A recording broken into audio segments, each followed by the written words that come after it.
Alhamdulillahi Rabbil Alamin, wassalatu wassalamu ala ashrafil anbiya wal mursalin, nabiyina Muhammad wa ala alihi wa sahbihi ajma'in. Fillimisht Allahun e madhëruar e falenderojmë, prej tij ndihmë dhe falje kërkojmë, këndë uzon Allahu Azza wa Jall në rrugë të drejtë, në rrugë të vërtetë, s'ka kush që humb, dhe këndë Allahu subhanahu wa ta'ala e lënë humbje me drejtsinë e tij absolute, nuk ka kush që uzon posi. Dëshmoj dhe deklaroj që s'ka zot tjetër që meriton të adhurohet me të drejtë përveç Allahut. Dëshmoj dhe deklaroj se Muhamedi alayhi salatu wassalam është rob dhe i dërguari i tij i fundit.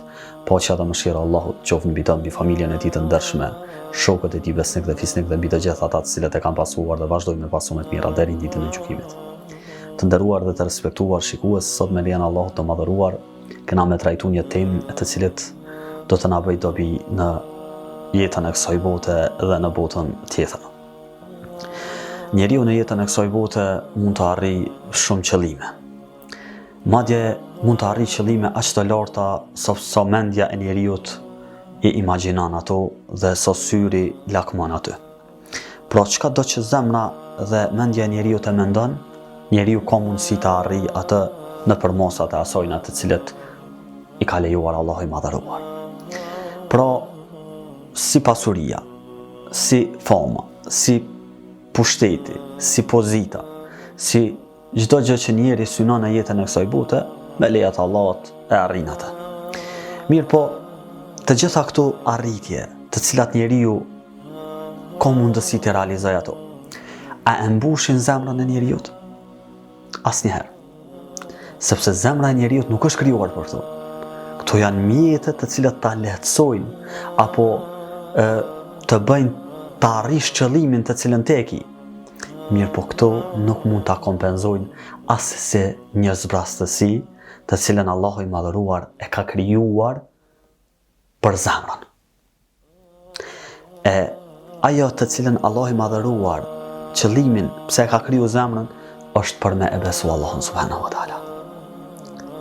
Është për me e përmend Allahun e madhëruar pastaj. Ti bindet Allahut të madhëruar me sinqeritet në veprat e tij. Pra, qëllimi i krijimit të zemrës është vendi i besimit dhe vetëm atëherë njeriu stabilizohet. Vetëm atëherë kur e kupton qëllimin e tij jetësor, atëherë stabilizohet edhe zemra e tij. Dhe asgjë tjetër nuk mund ta mbush atë zbrasi. Allahu subhanahu wa ta'ala thot në Kur'an: "Ala bi dhikrillahi tatma'inul qulub."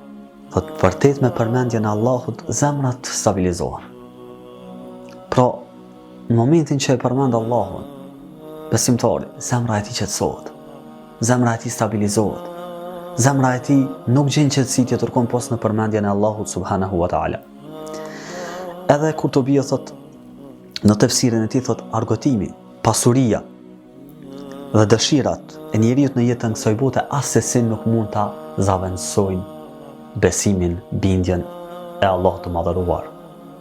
Pra, asesi nuk mund ta zavendësojnë në zemrën e tij pos bindjen në Allahun e madhëruar.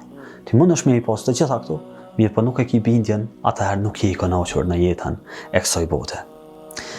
Pastaj Allahu i madhëruar thot: "Wa man yu'min billahi yahdi qalbah." Thot, kush e beson Allahun, ai i udhëzon zemrën e tij. Allahu subhanahu wa ta'ala po thot: kush e beson Allahun hak, me të vërtet, e beson që Allah është një dhe i vetëm. Vetëm ai meriton madhur dhe askush tjetër. Allahu subhanahu wa ta'ala e udhëzon këtë person. Wallahi Allahu e udhëzon këtë person. Sepse Allahu po thotë që e udhëzon.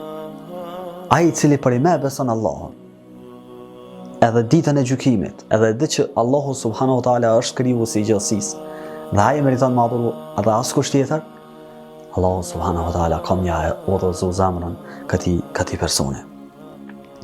Pastaj, Allahu na ka tregu, kush e ndjek udhëzimin tem, nuk do të humbas dhe nuk do të jetë i mirë, ndërsa kush ja kthen shpinjen përmendjes time, udhëzimit tem, do ta ketë një jetë të vështirë, edhe në këtë botë, po edhe në botën tjetër ka më prej të shkatruarve, prej të humbërve. Pra, nëse dojna me pas një jetë mirë, një jetë lehtë, duhet ta besojmë Allahun e madhëruar, t'i bëjmë veprat tona konform asaj, ta përmendim Allahun subhanahu wa ta'ala, ta falim namazin dhe t'i përmbohëm Kur'anit dhe sunetit të pejgamberit alayhi salam, që ta kemi dritë edhe në këtë botë, edhe në botën tjetër të jemi të kënaqur. E nëse është e kundërta, atëherë do ta kemi errësirë, Allahu na ruajt, edhe këtë botë apo të tjetër. Pra zgjedhja është e jona. Nëse dojna me ecë ndrit, kthehemi tek Zoti. Nëse dojna me shku në errësirë, ja kthejmë shpinën Zotit dhe errësirë kena me pas edhe këtë botë, edhe në botën tjetër. Allahu na ruajt prej zjarrit të xhehenemit. Pastaj pejgamberi alayhis salam transmetohet me një hadith të cilët e transmeton në kolleksionet e tyre edhe Buhariu edhe Muslimi. Pra edhe Buhariu edhe Muslimi është saksia shumë e lartë.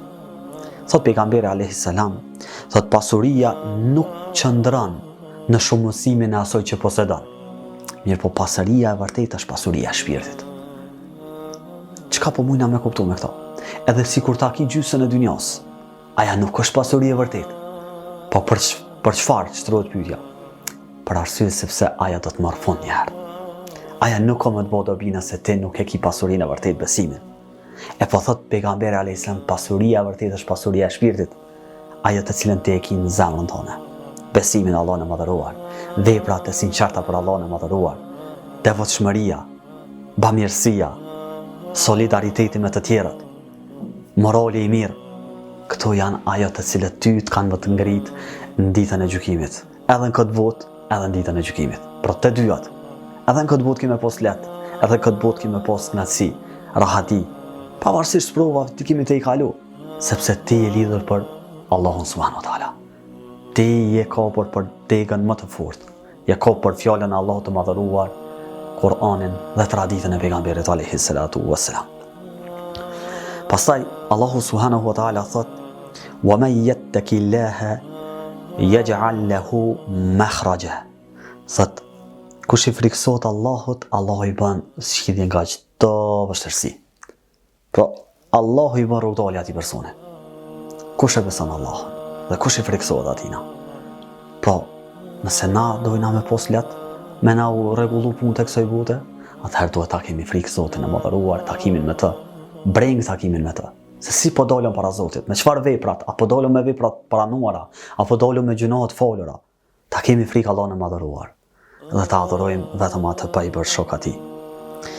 Pastaj transmetohet një hadith, thot pejgamberi alayhis salatu wassalam, kush e bën shqetësimin e tij të vetëm ahiretin, Allahu i madhëruar i mjafton atë gjitha shqetësimet e dunjas.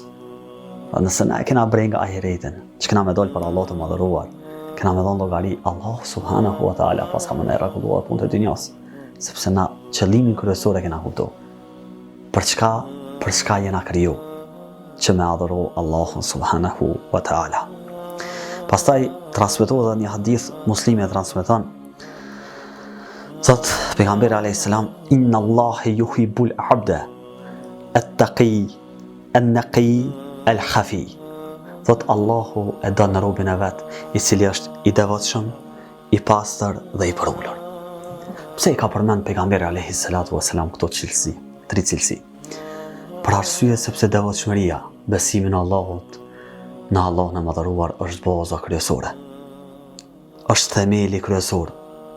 Dëshmia që s'ka zot tjetër që meriton të adhurohet përveç Allahut, dhe Muhamedi alayhis salatu wassalam është rob dhe i dërguar i tij, është shkolla e parë, të cilën Allahu i madhëruar e ka bërë kusht për me e pranu si besimtar. Pastaj e don në robën e vet pastër.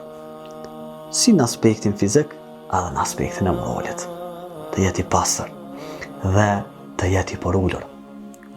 Që edhe në namazin e tina të jeti përulur, edhe në jetën e tina të jeti përulur, mos jetë mendem madh, të ecë sikur se robi i Allahut i thjesht nëpër tokë. Dhe ta ketë frikë Allahun subhanahu wa taala. Pastaj thot pejgamberi sa gjithashtu me një hadithat, nëse të gëzon vepra e mirë dhe të hidhëron, të zemëron vepra e keqe, atëherë të ti je mu'min dhe ti je besimtar. Nëse të gëzojnë veprat e mira që i bojnë njerëzit për hir të Allahut subhanahu wa taala, folja e namazit, veprat e mira, sadakoja, atëherë është cilësi e besimtarit. Dhe nëse të hidhërojnë immoraliteti, hajnia, korrupsioni, veprat e këqija, fyerjet, atëherë dije që ti je prej besimtarëve. Ibn Taymija rahimahullah thot, në këtë booth është një xhenet, që nëse nuk e shijon, nuk e për ta shijuar as xhenetin e vërtet. E kjo thot është kënaqësia dhe qetësia në namaz, në adhurim ndaj Allahut subhanahu wa taala, konkretisht në adhurim ndaj Allahut të madhëruar. Pra, nëse na e shijojmë adhurimin e Allahut të madhëruar, kena me shiju edhe xhenetin të cilin ai e ka kriju posaçërisht për besimtarët. Thot Ibn Qayyim rahimahullah, nuk qetësohet zemra dhe nuk gjen gëzim dhe as nuk stabilizohet përveç se në përmendjen e Allahut të madhëruar. Pra zemra vetëm në përmendjen e Allahut të madhëruar, ajo e gjen stabilizimin e saj. Gjithashtu, thot, e gjithë lumturia rrotullohet rreth 3 gjërave: rreth durimit, rreth sinqeritetit dhe devotshmërisë. Një njeriu në jetën e kësaj bote duhet të jetë i durueshëm, përballë sprovave, përballë angazhimeve. Vetë jeta është sfidë në veti, pra njeri duhet të bëjë durim dhe të jetë e dyta i sinqert në veprat e tina. Për çka ti bo veprat? A ti bo për hir të Allahut të madhëruar? Tash rishikoj njëjtën e tina, se çu ka. Dhe e fundit është devotshmëria, që të jetë i devotshëm, ta ketë frikë Allahun e madhëruar. Dhe këto 3 elemente, po thot Ibn Qayyimi, janë elementet kryesore për të arritur lumturinë. Allahu na i mundësoft. Pastaj është një histori interesante që i ka ndodhur Imam Ahmedit rahimahullah. Imam Ahmedi ka qenë njëri prej kolozëve dietarëve, prej 4 imamëve të mëdhenj. Ato e kanë burgos, e dim historinë e tina, për arsye që ka thonë që Kurani është fjala e Allahut të madhëruar, nuk është e krijuar. Dhe sundimtari asoj kohe dhe dietarët të cilët kanë qenë të asoj kohe kanë thonë që kanë dalë me fjalë që Kurani është i krijuar. I vetmi Imam Ahmedi ka kundërshtuar. Ka posa dietar tjerë që e kanë kuptuar hakun, mirë, po s'kanë dalë kundër. Po ka një herë lypët me thonë vërtetën. Imam Ahmedi, Allahu më shëroft, Allah e ka frymëzuar me qenë i qëndrueshëm. E kanë marrë, e kanë burgos, e kanë torturu. Bileroja ja ka po qysh po mënësh thot ti me doru në këtë mënyrë. Thot zemrën ma qetëson Allahu i madhëruar. Dhe masi është liru, e ka thonë një fjalë famshme.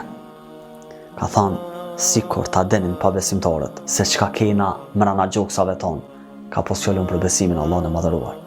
Thot kishin me i marrë shpota dhe më na luftu veç me na i marrë këto, për shkak kënaqësisë që ndjejna në gjoksa. Pra është elementi kryesor i lumturisë. E lusë Allahun subhanahu wa taala që Allah të na bëj prej atyre të cilët e besojnë Allahun hak, e besojnë ditën e gjykimit, e shpresojnë takimin me të dhe lumturinë e përjetshme në xhenetin e tina, dhe e lusë Allahun subhanahu wa taala që Allah të na ruan nga zjarri i xhehenamit dhe të na ruan nga errësira e kësaj bote dhe botës tjetër. Aqulu qawli hadha wastaghfirullaha li wa lakum fastaghfiruhu innahu huwal ghafurur rahim.